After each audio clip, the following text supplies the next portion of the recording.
जय हिंद प्यारे साथियों, मैं अमन कुमार एक बार फिर आप सबका स्वागत करता हूं अपने यूट्यूब चैनल ई पुस्तक पर। दोस्तों, हम सब जानते हैं कि इस वक्त आरआरबी ग्रुप डी की वैकेंसी का फॉर्म अप्लाई होना स्टार्ट हो गया है और अभ्यर्थियों में बहुत ही ज़्यादा इस वक्त निराशा देखी जा रही है, क्योंकि 1 लाख वैकेंसी की जहां बात हो रही थी, वहां सरकार ने सिर्फ 32,438 पोस्ट ही निकाली है।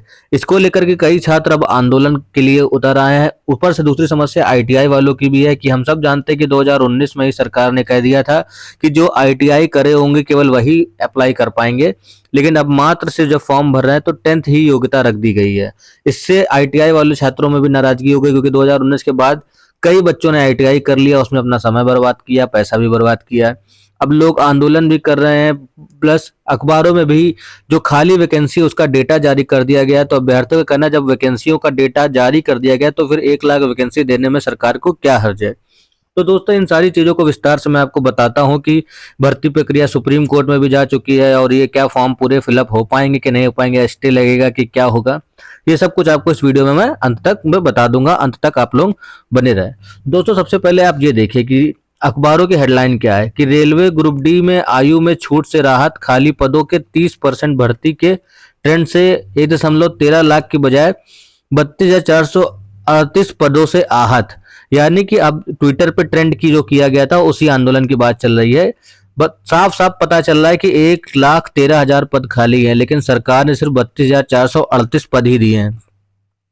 किस पोस्ट के कितने पद खाली, कितनी वैकेंसी आई है, वो सब भी बिल्कुल पोस्ट वाइज जो है अखबार में आ गया है। देखिए, जैसे कि पॉइंट्समैन के 17,703 पद रिक्त है, लेकिन सरकार ने सिर्फ 5,058 पदों पे ही भर्ती निकाल ली है। सहायक ट्रैक मशीन के 2797 पद खाली हैं, लेकिन सरकार ने सिर्फ 799 पद खाली। इसी तरह से सभी पदों में देखिए कटौती करके सरकार ने विज्ञापन जारी किया है और 1,13,533 पदों के खाली होने के एवज में 32,438 पद ही खाली किए हैं, जिसको देखते हुए अभ्यर्थियों ने अब आंदोलन का मार्ग अपना लिया है। आंदोलन का मार्ग अपना लिया है, ये जानकारी मैं आपको दिखाता हूँ। देखिए, आप न्यूज़पेपर की कटिंग देख लीजिए।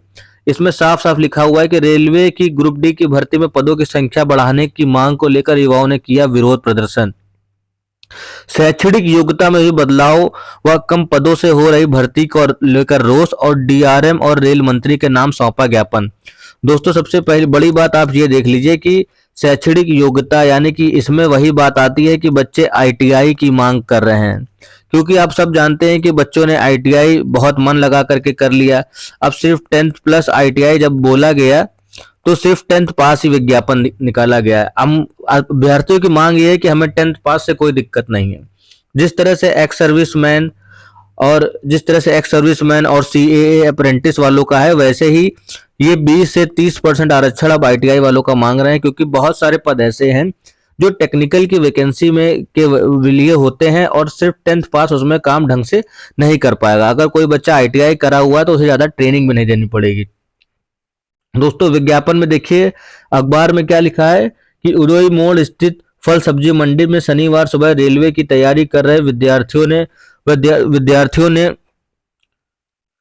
ग्रुप डी की भर्ती पद बढ़ाने की मांग को लेकर रैली निकाली। इस दौरान प्रधानमंत्री व रेल मंत्री के खिलाफ जमकर नारेबाजी कर प्रदर्शन किया गया। दौरान सैकड़ों विद्यार्थी फल सब्जी मंडी में नारेबाजी करते हुए उदय मोड़ चौराहे, फव्वारा चौक होते हुए मिनी सचिवालय पहुंचे। उपखंड अधिकारी और रेलवे स्टेशन प्रबंधक कल्याण लाल मीणा को रेल मंत्री और प्रधानमंत्री और राष्ट्रपति जी के नाम ज्ञापन सौंपा गया। दोस्तों, ये गंगापुर सिटी की खबर है और ये ऐसा ही नहीं, भारत के छोटे छोटे शहरों में भी अभ्यर्थी इसी तरह से आंदोलन कर रहे हैं। लेकिन मैं आपको सिर्फ यही न्यूज़पेपर अभी आपको दिखा रहा हूं, क्योंकि सारे पेपर कटिंग अगर आपको दिखाऊंगा तो उसमें बहुत ज्यादा समय लग जाएगा। दोस्तों, अब इन सब चीजों को देखते हुए मैं आपको कुछ सलाह दूंगा। सबसे पहले तो जब आरआरबी का फॉर्म चल रहा है ग्रुप डी का, तो मेरी सलाह यह है कि सबसे पहले आप फॉर्म फिल कर दीजिए। फॉर्म फिल कर दीजिए, क्योंकि फॉर्म फिल कर देने से आपका ये कम से कम होगा कि आप कंपटीशन देने के लिए रेडी हो जाएंगे। प्लस आपके पास मिनिमम 10वीं क्वालिफिकेशन तो होगी, प्लस अगर आपके पास आईटीआई है तो ये बहुत अच्छी बात है। जैसा भी निर्णय होगा, परीक्षा दोनों लोगों को देने को मिलेगी। अब देखिए दोस्तों, वैकेंसी इंक्रीज होगी कि नहीं होगी, ये दो जगह डिपेंड करता है। ये रेल मंत्रालय के ऊपर डिपेंड करता है और रेल मंत्री जी के ऊपर डिपेंड करता है। ये दोनों चाहेंगे तो वैकेंसी जरूर बढ़ेगी। और ये पॉजिटिव इस वजह से मैं बता रहा हूँ कि वैकेंसी बढ़ेगी, क्योंकि आप देखिए एएलपी का वैकेंसी बढ़ी, टेक्नीशियन की वैकेंसी भी बढ़ी, केवल एनटीपीसी की छोड़ करके अभी तक जितनी भी वैकेंसी आई है सभी करीब करीब बढ़ी ही है। तो इसमें आप लोगों को चिंता करने की कोई बात नहीं है। आप फॉर्म फिल कर दीजिए और अपनी तैयारी पर फोकस करें। उसके बाद दोस्तों अब मसला आता है आईटीआई वाला। दोस्तों तो आप जानते हैं कि आईटीआई के बच्चे सुप्रीम कोर्ट जा चुके हैं।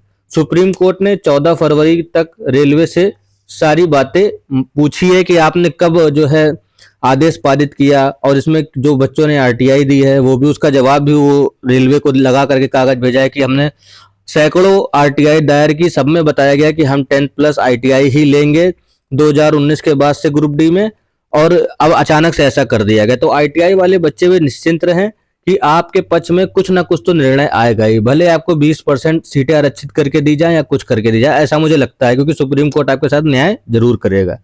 तो कुल मिलाकर के मोटा मोटा बच्चों मेरा आप सबको बताना यही है कि आप ज्यादा व्यथित ना होकर के अपनी पढ़ाई पर ज्यादा फोकस करें। दोस्तों पढ़ाई पर ज्यादा फोकस करेंगे तो चाहे जो भी हो, आप वैसे भी जान रहे हैं कि ये सीटें कम हैं। मान लीजिए इस वक्त सीटें 32 के आसपास हैं, और ये हम 1 लाख के आसपास करने की मांग कर रहे हैं।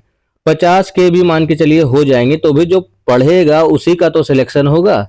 सिर्फ आंदोलन करने से काम आपका नहीं होगा। तो मेरी सलाह ये है कि ये सारी बातें ठीक है, फॉर्म आ गए हैं, आप फॉर्म को फिल कर दीजिए